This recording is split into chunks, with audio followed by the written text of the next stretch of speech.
Hinaharangan na po tayo mga kababayan ko. Bakit kami hinaharangan? Pagkising, pag hindi pa kayo nagising, pare-pareho tayong mamamatay sa gutom. Wala nang kwenta, kahit taasan ang sweldo ninyo mga kapulisan, wala nang kwenta. Tama. Mga anak nyo, pagdating ng araw, kayo na magsisisi. Tama. Sa bayan, kailangan natin ang pulis. Kailangan ng AFP.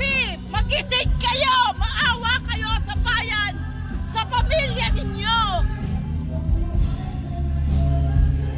Kung kayo mawala ng sweldo, may halaga pa ba yung pera? Wala na. $1 equals to 60 pesos.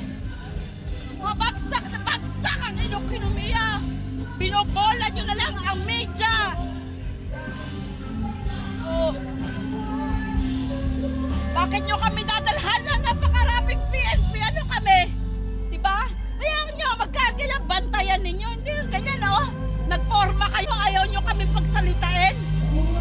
Anong klase to? Oh. Wala kayong mga isip. Kung kami lahat, papatayin nyo ngayon, bukas kayo. Si Marcos, walang utang na loob sa taong bayan. Kaya wala na pag-asa tong bayan na to.